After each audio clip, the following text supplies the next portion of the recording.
I was never supposed to hear that conversation, but I did, and that night changed everything. It started around 11:43 p.m. on a Thursday. I had just pulled into the driveway after a long business dinner with investors from Chicago. My flight had been delayed, so I got back hours later than expected. The house was dark except for the faint amber glow flickering through the curtains of our upstairs bedroom. I didn't walk in through the front door. Something told me not to.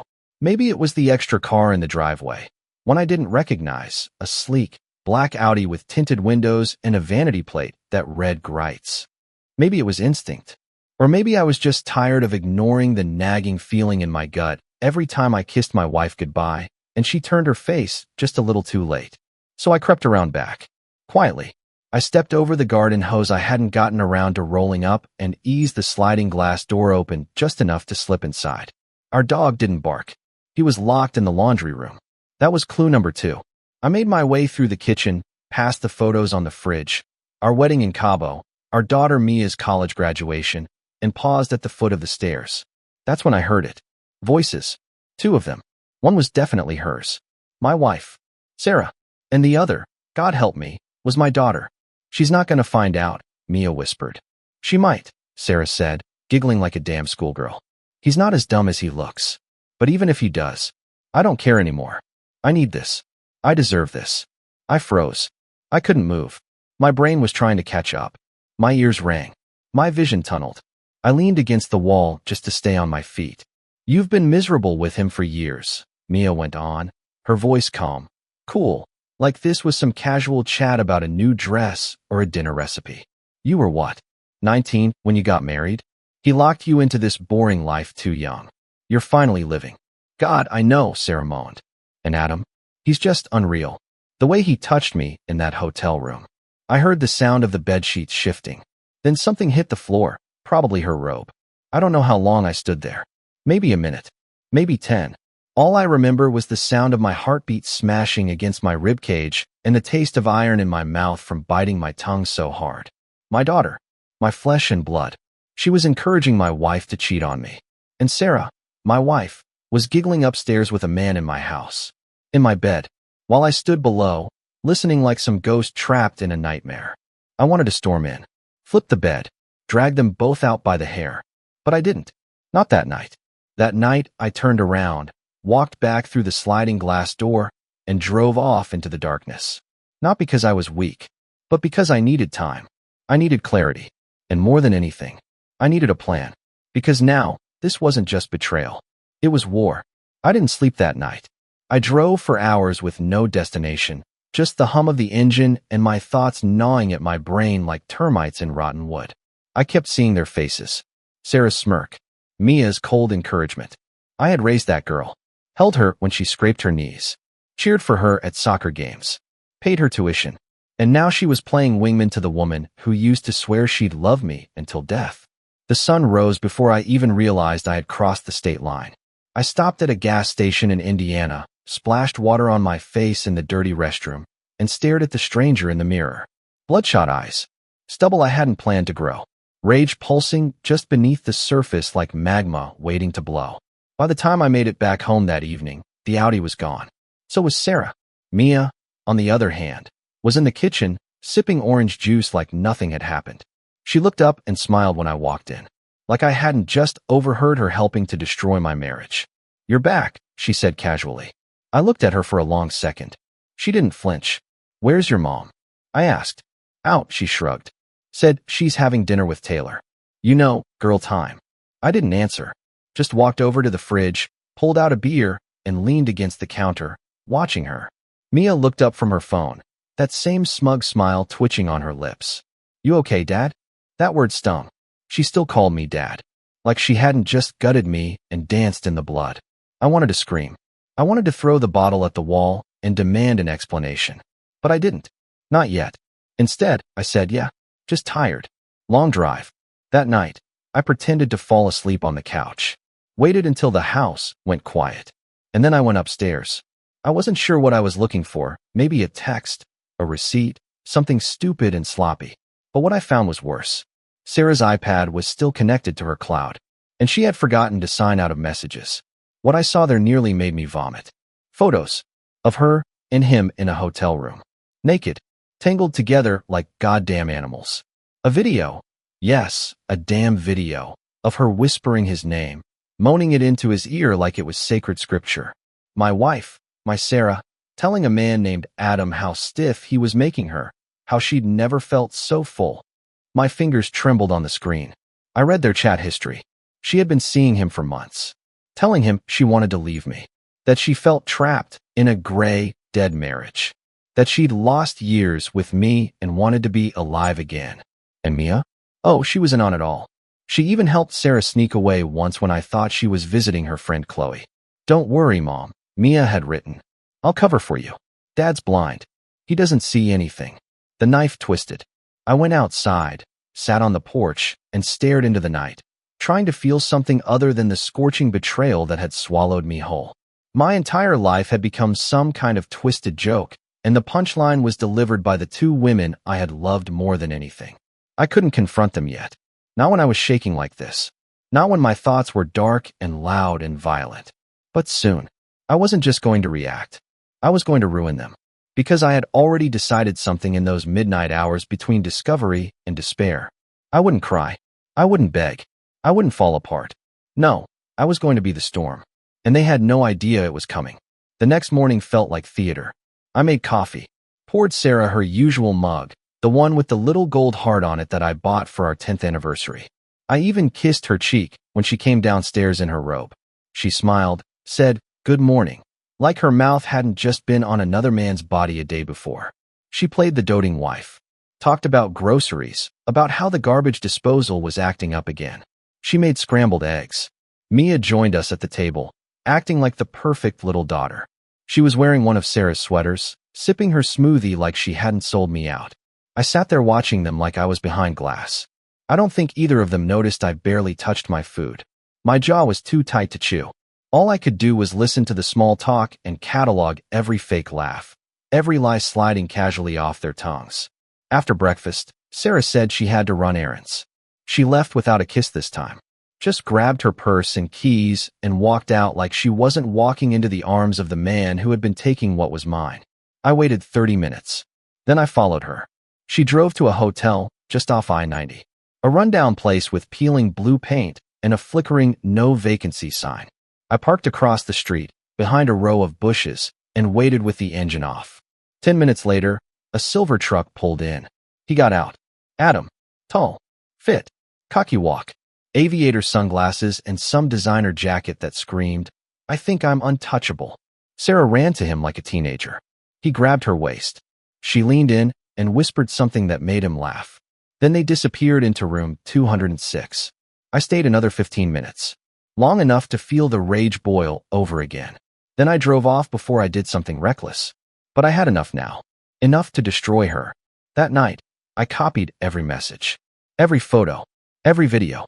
I made a folder on a flash drive, labeled it "For Your Lawyer," and tucked it into my safe. I wasn't going to let her walk away from this clean. Not after what she'd done. Not after what they had done. And then I got an idea. Something cold. Something calculated. The kind of idea you only have when you've been betrayed so deep it changes your chemistry. I was going to flip the script. Make her doubt everything. Make her feel crazy. Make her world as unstable as she made mine. The next day, I started planting small seeds. I complimented her more than usual. Brought home flowers. Told her I wanted to reignite the spark. At first, she looked suspicious. Then flattered. She started acting warm again. Cuddling on the couch. Saying she was glad we were trying. I could see the wheels turning in her head. She thought she had won. Thought she could keep her side thing going while I was desperate to fix things. Mia, on the other hand, was harder to fake around. Every time I looked at her, I remembered the messages. The smug tone. The betrayal. She was still my daughter. My blood. But there was a rot in her I couldn't ignore anymore. I started locking my office door. Changing my passwords. Keeping everything on an encrypted drive. I didn't trust either of them. I couldn't. One night, around 1 a.m., I heard her sneak out. She thought I was asleep. She thought I hadn't noticed the soft click of the front door or the car pulling out of the driveway. But I was awake. Wide awake. I got dressed. Grabbed the burner phone I'd bought the day before. I had already slipped a tracker in her purse earlier that week. I checked the app. Hotel 206 again. Of course. This time I didn't follow. This time, I made a call. Not to Adam. Not to Sarah. But to a private investigator I knew from years back. A guy who owed me a favor.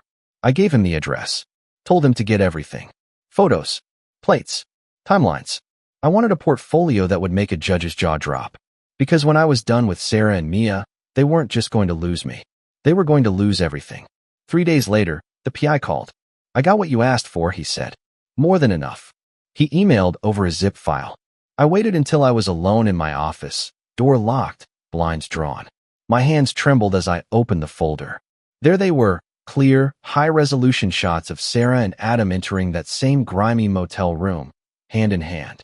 A timestamp on every frame. One photo showed them standing in the parking lot, her leaning in, whispering something with that smile I used to think was mine. Another showed them exiting 2 hours later, her lipstick smudged, his shirt untucked. And the best one? A video from a hidden dash cam the PI had planted the night before, capturing them through the window. Not the full act, but enough. Enough to show her on his lap, straddling him, shirt off, laughing like she didn't have a ring on her finger. I watched it all in silence. No tears. No screams. Just a cold, hollow calm settling in my chest like winter. Later that night, I cooked dinner. Lasagna, her favorite. Mia was out with friends, or so she said. Probably meeting some boy she hadn't told me about. I lit candles, poured wine, set the table like we were on a damn anniversary date. When Sarah walked in, she froze. What's all this? I smiled. Just wanted to do something nice. She hesitated, then slowly relaxed. Sat down, took a sip of the wine I'd poured her. She complimented the sauce. Told me she loved how thoughtful I was being lately. Said she felt close again. I almost laughed. Instead, I reached across the table, took her hand, and said, "Do you ever think about honesty, Sarah?" She blinked. What do you mean? Just truth. How much it matters in a marriage. A beat of silence. Then her smile twitched. Of course. What? I let go of her hand, stood up, and walked over to the side table. Pulled out a thin folder and dropped it in front of her plate. She looked down, flipped it open. The first page was a printed photo. Her and Adam walking into the motel, time-stamped and labeled. She stopped chewing, eyes frozen on the image. Then flipped to the next page. Another photo. Then another. Then a still from the dashcam video. Her mouth opened, but no words came out. I sat back down and looked at her. Go ahead. Explain it. She pushed the folder away. This isn't what it looks like. Don't, I said quietly. Don't insult me by pretending. Tears welled up in her eyes. Real or fake, I didn't care anymore. I didn't mean for this to happen. Really? Because it seems like you meant it for a while now. She stood, backing away from the table. You've been spying on me? I leaned in. No, Sarah. I've been watching you betray everything we built. And your daughter, our daughter, helped you. She froze. You think I didn't know? I hissed. I heard you. That night. Upstairs. You were laughing. Mia was encouraging you. She said I was blind. You two really thought I'd never see it, huh? She collapsed into the chair, hands shaking. I didn't want to hurt you. Then why did you do it? I was lonely, she snapped. You were always working. Always busy. I needed something. I needed to feel wanted. I stood again, fury boiling just beneath my skin. So you let our daughter cheer you on while you spread your legs for some clown in a Motel 6? Don't talk to me like that, she shrieked. I laughed. It wasn't a happy sound. More like something breaking. You don't get to cry now, Sarah. You don't get to play the victim. She looked up at me, mascara streaking down her cheeks. What are you going to do? I leaned in, my voice ice. I'm going to end this marriage. And I'm going to make sure when I walk away, you and Mia are left with the pieces. She gasped. You wouldn't. I already have. She ran upstairs crying. I let her go. I sat back down and finished my wine. Slowly, calmly. I wasn't done yet. Because Mia didn't know what was coming. And I was saving the best for her. Mia came home around midnight. I was still awake, sitting in the dark living room, the only light coming from the soft glow of the TV. Not watching, just waiting. Her footsteps were light, like she was trying not to wake anyone up. But I called out anyway. Have fun tonight. She jumped. Dad? You scared me. I didn't respond. Just stared at her as she stepped into the room, still wearing that oversized hoodie she always borrowed from Sarah. I could see the nervous flicker in her eyes as she walked closer. You okay? I nodded slowly. Yeah, I'm good. Just had a long talk with your mom. She stiffened. Oh, I let the silence hang there. Just long enough for her to squirm. She told me everything. I said finally. And by everything, I mean what you already know. The man, the motel, the lies. Mia looked away. I didn't mean to hurt you. I almost laughed. Didn't you? Because from what I heard, you were coaching her through it like a personal trainer. It wasn't like that, she mumbled. I was just trying to help her. She was unhappy. And you thought the best solution was to help her cheat on me? She was going crazy, Dad. She felt trapped. I stood up, and for the first time in my life, I saw fear in her eyes. Not because I yelled. I didn't. My voice was dead calm, and that scared her more. She could have talked to me. We could have gone to therapy, taken a break. But you? I pointed at her. You gave her permission to destroy me. My own daughter. I didn't know it would get that far. She filmed it, Mia. She let him touch her in ways I can't even erase from my mind. And she filmed it. And you told her to do it. You made her feel like it was okay. She was crying now, arms crossed tight, rocking slightly like she was trying to shrink into herself. I was trying to protect her, she whispered. Then who the hell was protecting me? She didn't answer. I walked over to the cabinet, opened it, and pulled out a thick envelope, tossed it on the table in front of her. She stared at it through tear-filled eyes. What's that? Copies, I said, of the videos, the photos, the messages. One of them's going to your school's ethics committee. The other's going to your mom's parents. They always thought I was the bad guy. Wait until they see who she really is. She took a step back. You're serious. Oh, I'm more than serious. You think betrayal doesn't have consequences? I'm not the type to scream and smash things, Mia. I'm the type that moves in silence and leaves nothing behind. You're ruining everything. No, I said. You ruined everything. I'm just cleaning up the mess. She ran upstairs crying. Good. I didn't follow. That night, I slept in the guest room, locked the door, left my phone on silent. My mind wasn't racing anymore.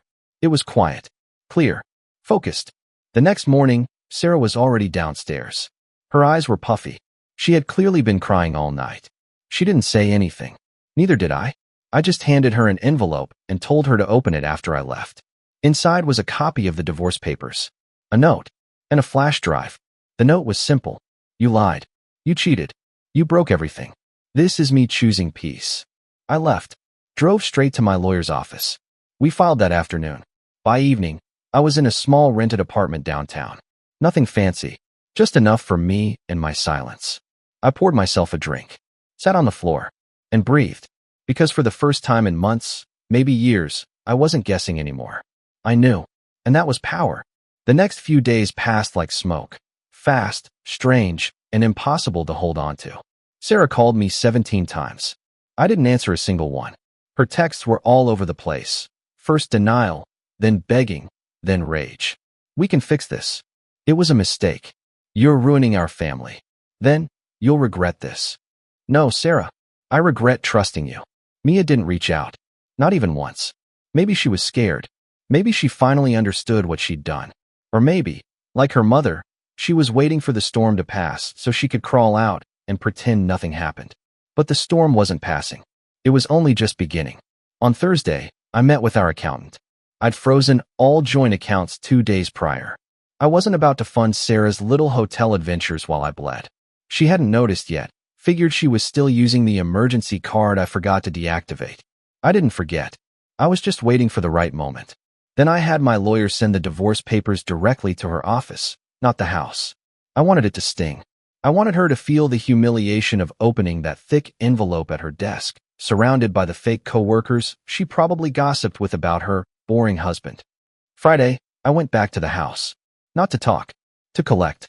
I still owned it, legally, and I wasn't about to let her start redecorating it like I was some ghost. When I walked in, she was there, on the couch, makeup smudged, hair a mess, like she hadn't slept in days. You're not supposed to just show up like this, she said. I didn't answer, just walked past her, straight to the study, grabbed my boxes, and started filling them. Can we just talk? She tried again. I said nothing. She followed me. Look, I know what I did was wrong. But Mia, she didn't understand the weight of it. She was trying to help me cope. I turned and stared at her. Really stared. Cope? By cheering you on while you let another man fold you up in motel sheets. She flinched. You don't know what it was like. You were always gone, always distracted. You made me feel invisible. I nodded slowly. So you fixed it by making me feel worthless. I never wanted to hurt you, she whispered. You did anyway. She wiped her face and reached for my arm. I stepped back. You lost that right, I said. And Mia, she's not a child anymore. She knew what she was doing. You raised her to lie like you. You both poisoned everything. Her expression twisted into something else, something cold. She's still your daughter. No, I said. She's your daughter. The one who laughed while you betrayed me. The one who called me blind while she held the door open for your affair. She didn't say anything after that. I packed in silence. Took my watches, my grandfather's vinyl collection, a few framed photos that didn't have her face in them. On the way out, I stopped in the doorway. You'll hear from the court soon. I'm not fighting over custody. She's old enough to choose where she wants to stay. I don't need the house. I don't need the car. All I want is for you to live with the truth. And what truth is that? She asked bitterly. That everything you touched, you ruined. I left without another word. That night, I went to a bar I used to love in college. Ordered a bourbon. Sat alone at the far end. Watched couples laugh, flirt, touch hands across the table. And it hit me, somewhere in that mess of shattered trust and broken glass, I had forgotten what peace felt like. I had been drowning for years, and I didn't even know it until I finally came up for air. For the first time in a long time, I wasn't anyone's husband. I wasn't anyone's fool. I was just me, and I liked the sound of that. A week passed. I didn't answer the door. I didn't return calls. My phone stayed on silent, buried under a pillow, like the old version of me buried under months, years of lies. I walked every morning before the city woke up, drank black coffee, read books I never had time for. I slept better, deeper. No one asking where I was, who I was with, what time I'd be home. No fake smiles. No tension clinging to the air like humidity. On the 8th day, I saw her again, by accident. I was in line at the pharmacy, picking up some painkillers for an old shoulder injury, when she walked in. Sarah, in leggings, sunglasses on her head, clutching her phone like a lifeline. She hadn't seen me. I had a second, just 1 second, to walk out before she did. I didn't take it. She turned and froze. Her expression shifted instantly. Panic, then shame, then something bitter behind her eyes. Hey, she said, stepping closer like nothing had happened. I didn't speak. She dropped her voice. Can we talk? About what? I asked calmly. About us. There is no us. She winced, like I'd slapped her. You don't mean that. I meant it the second you opened your legs for Adam. Her face burned. She glanced around to see if anyone heard. She looked smaller somehow, less composed. The confident woman who once paraded her charm like perfume was now just wreckage. I made a mistake, she said quietly. I was lost. No, I said. You were selfish. I turned away, let her stand there in the awkward silence, unsure of what to do. I finished paying, took my bag, and walked out without looking back. By the time I reached my car, I saw Mia sitting on the hood, just sitting there. I stopped mid-step. She looked up, trying to smile. It was weak, forced. The same look she used to give me when she came home with a bad grade in high school. I figured I'd find you here, she said. Why? I asked. To apologize or to lie again? Her smile dropped. To talk. That's all. I leaned on the side of the car, arms crossed. Say what you need to say. She hesitated. I was wrong. I shouldn't have encouraged Mom. I thought I was helping her escape something toxic, but I didn't realize how much I was hurting you. I nodded slowly. And you didn't stop. Not once. Not when you saw her slipping away. Not when you saw me breaking. Tears welled in her eyes. I didn't know how to fix it. Maybe you can't. I want to, she said. I want to try. I sighed and looked out across the parking lot. You're my daughter. That doesn't go away. But right now, I don't trust you. I don't know you. You sided with her while she tore everything down. She stepped off the hood. I don't expect you to forgive me. I just wanted you to know I regret it. I hope you do, I said. Because you helped destroy something I built with my whole life. She nodded, wiped her face, then walked away. I watched her go. No anger left. Just a quiet, aching numbness. That night, I went home and opened a folder I hadn't touched in years. Old letters, photos, memories from the early days of the marriage. Notes Sarah had written on napkins. Birthday cards from Mia when she still thought I was her hero. I didn't cry. I didn't break. I burned them. One by one, I watched the pages curl and blacken in the sink. smoke rising from inked words that meant nothing now. When it was done, I poured a drink, opened the window, and let the cold air in. Some endings don't need applause. They just need silence. And I was finally okay with that. 2 months later, the papers were finalized. The court moved quickly, thanks to the file I handed them. Photos, videos, witness reports, even financial records showing her little getaways with Adam. Some of them paid for using our shared accounts. The judge didn't look at her with pity, just disappointment. She cried in the courtroom, of course. Played the role. Wore beige, kept her makeup soft, like that could somehow undo what she did. It didn't. The house went to me. She didn't fight it. I gave it up anyway. Sold it a week after the ruling. I didn't want those walls. That kitchen. That bed. That cursed front porch where she kissed me the same week she first slept with him. The money went straight into a new place, small, modern mine. As for Mia, she stayed silent through most of it. Didn't speak at the hearings. Didn't text. Nothing. Then, one morning, she showed up outside my apartment.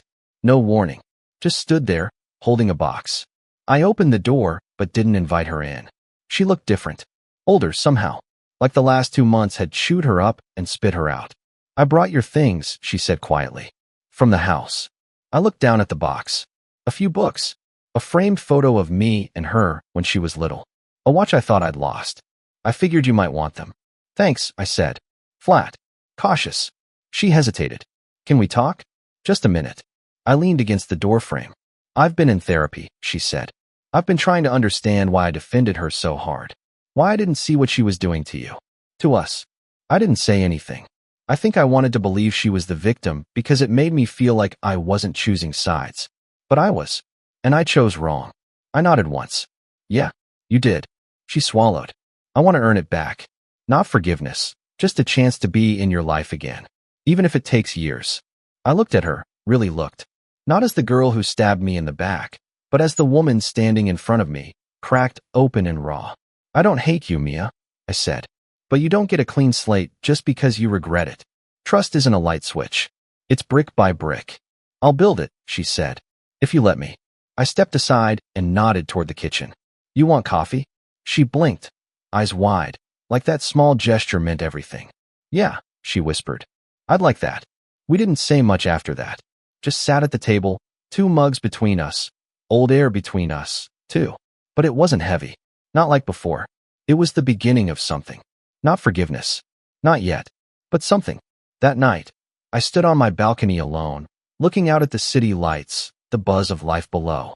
I thought about who I was 3 months ago.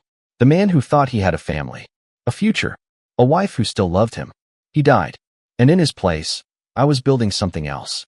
Slower, stronger, wiser. Sarah never got in touch again. Adam disappeared from the radar. Maybe she was with him. Maybe not. Didn't matter. She was someone else's mistake now. Mine was letting her in as deep as I did. But even that, I was learning to let go. Some scars don't fade. They just stop bleeding. And if anyone ever asked me what I learned from it all, I'd tell them this. Sometimes the people you love the most are the ones who cut you the deepest.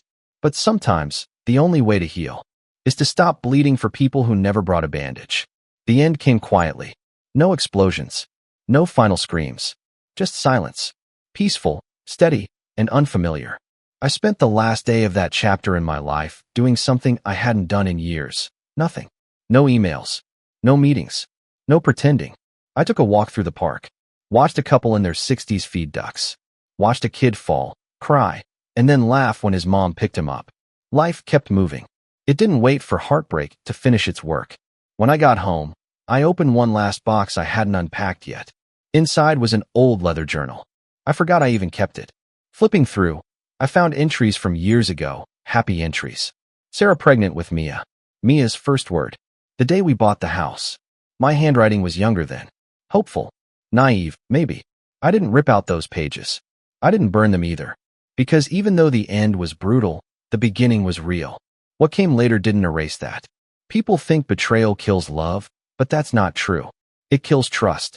It kills innocence. But love, real love, it just changes form. Hardens. Fades. Folds in on itself until all that's left is a scar where something beautiful used to live. But scars don't hurt forever. Eventually, They just remind you of how strong you became when everything fell apart. That night, I closed the journal, locked it away, and poured myself one last drink, not in sorrow, but in goodbye. To Sarah, to the man I used to be, to the family that once was. And then I raised my glass to the future, because I wasn't broken anymore. I was ready to start again, on my own terms.